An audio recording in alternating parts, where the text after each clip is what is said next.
Thanks. Next is Kathy Brown, followed by Cherry Dower, and Joel Gallegos.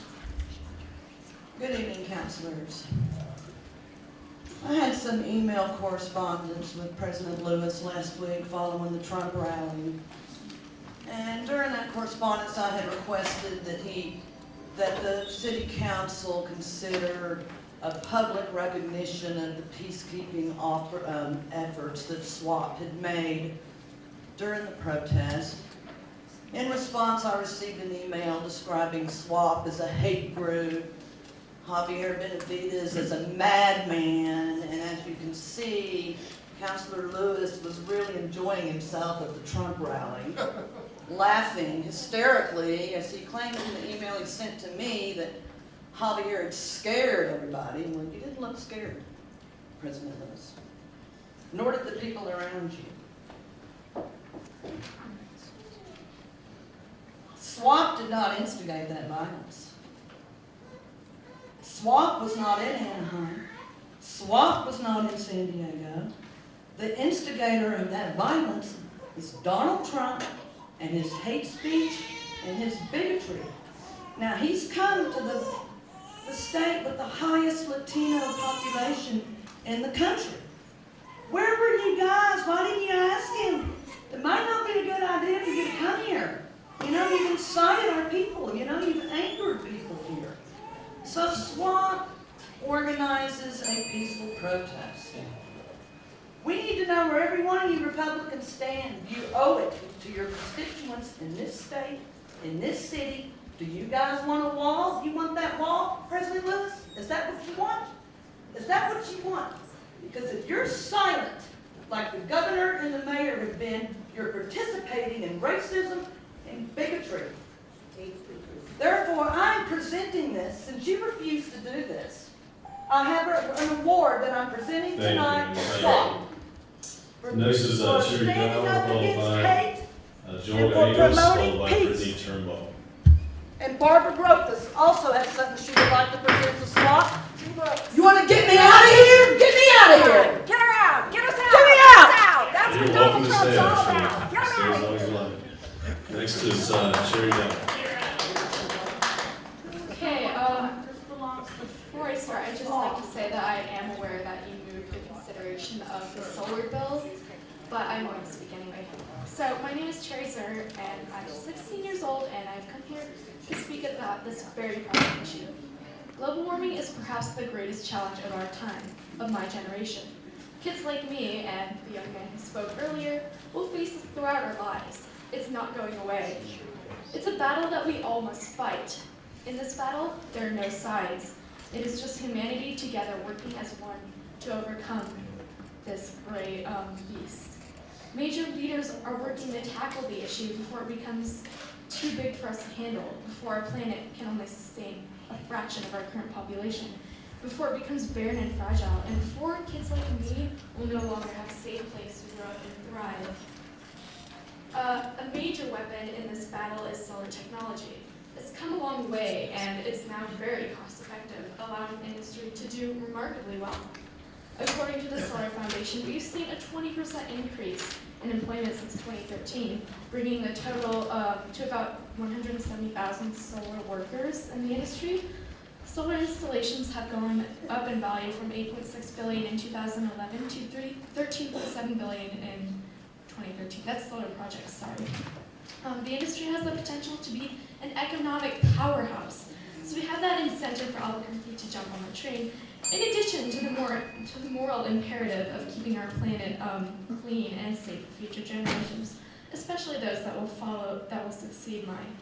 And so I strongly urge consideration of the solar bill. And also, if I may just tack another comment onto the end, a few months ago, my friend was having issues with his car, and he stalled at a red light, and luckily a cop came up behind us, and he pushed my friend down the hill, and it was because of that cop that he was able to get home. So I'd like to thank the civil servants of my community. Thank you so much. Thanks for coming down. So next is Joel Gallegos, followed by Brittany Turnbull. Yes, good evening, everybody. My name is Joel Gallegos, and I'm with the Party for Socialism and Liberation.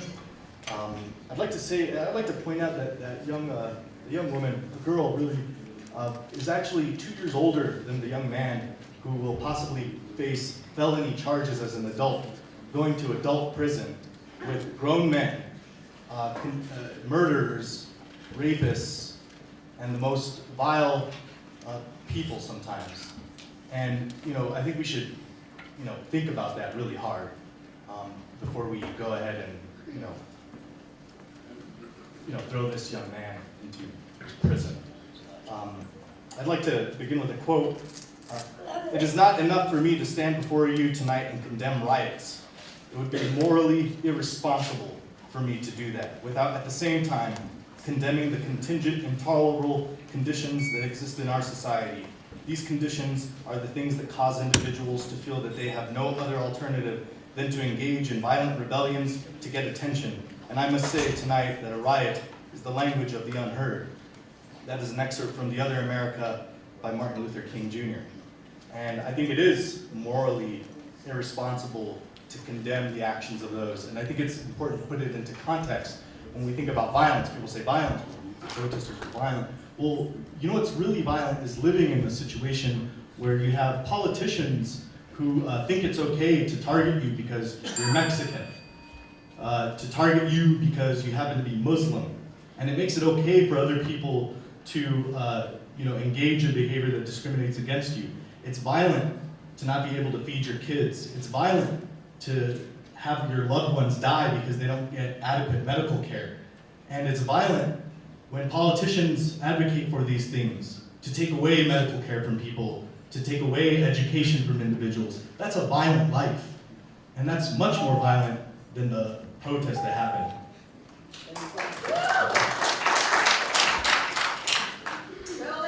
So Brittany Turnbull and then Jolene Carrico, followed by Dr. Bill Kass. So you can't disturb the meeting.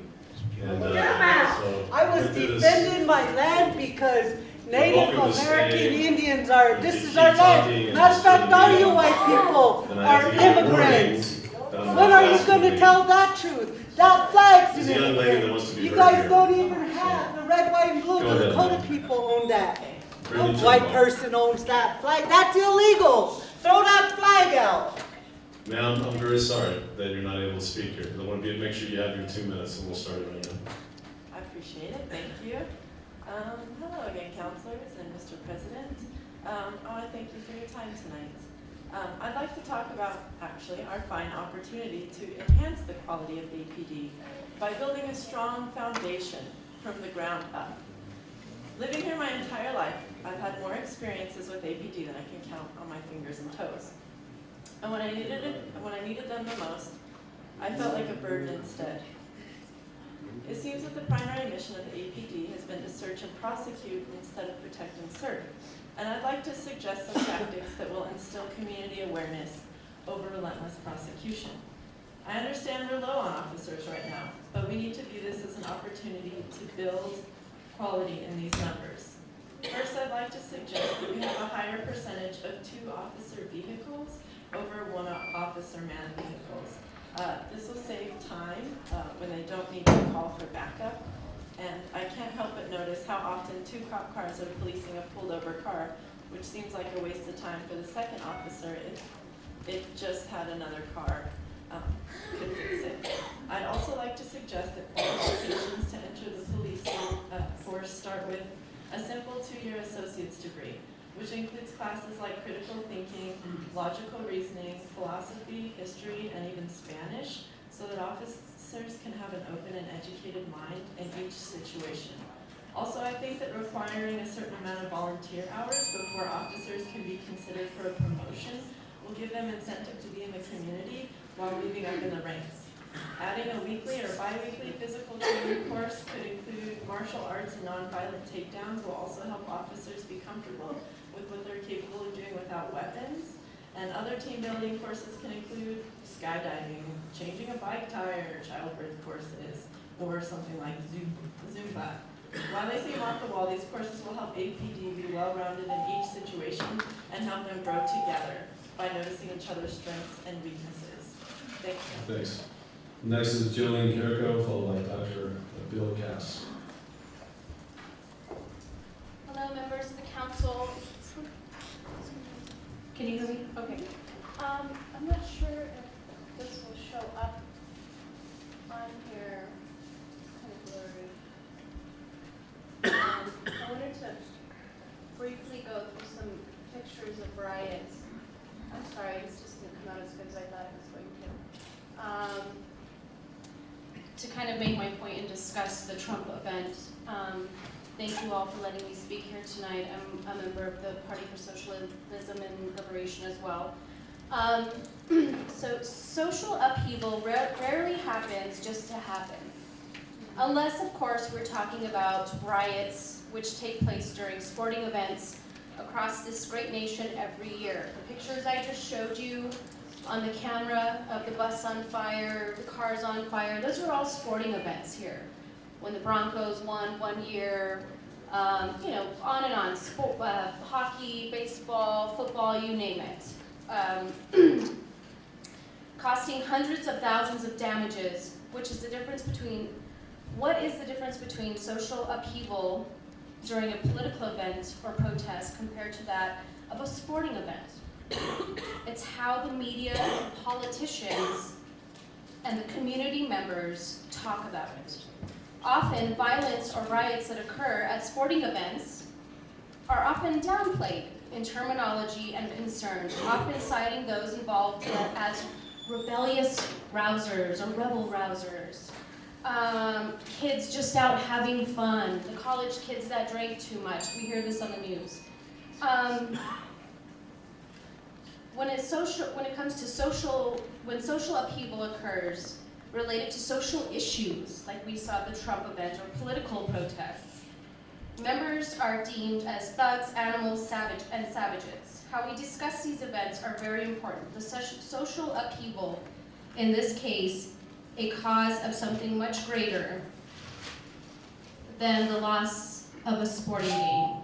Riots or social upheaval often occur after many failed attempts of peaceful protest, set to shed light on major social issues facing our community.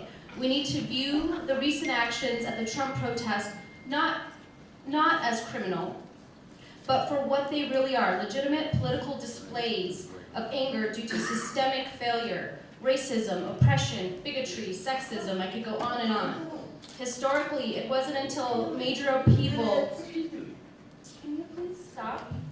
It wasn't until major upheaval in almost every... Your time is up. So next is Dr. Bill Kass, and then Ann Kass. Keep going, so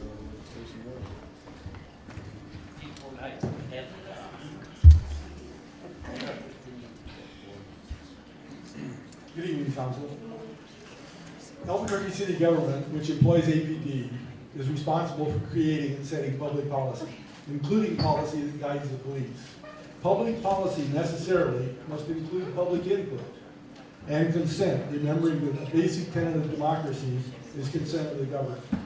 When the term police policy is used instead of public policy, it disconnects both the concept and the process of policy making from the public and relegates it to the world of policing. Effective policing, like democracy, requires the consent of the government. It often seems as though some of the police have lost sight of this reality.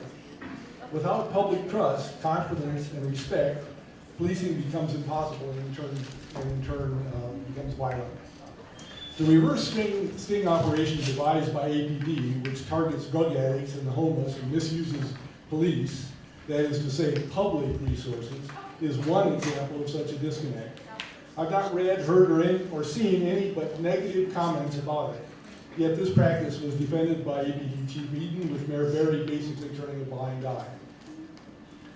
It's not clear if Mayor Berry actually agrees with the reverse sting operation concept, but he clearly backed away from criticizing or directing APD's use of it. It is his responsibility as the mayor of Albuquerque to direct APD. If he wants to delegate this responsibility, it should be to public officials or citizens, not to a process controlled wholly by APD. It is city government's responsibility to assure the residents of Albuquerque have an effective police force, one they trust and have confidence in, which necessarily requires the mayor to stay in touch with the level of public trust and confidence in the police. In the case of reverse sting, it seems clear that the public wants the police to try to prevent crime, not provoke it. And the DOJ settlement agreement is clear that being aggressive toward homeless and mentally ill people must stop. We'll do this in 2 parts. Next is Andy. Chief Eaton has defended this practice by citing another example where the public has been disconnected from policy that guides the police. The Albuquerque Journal on June 4th,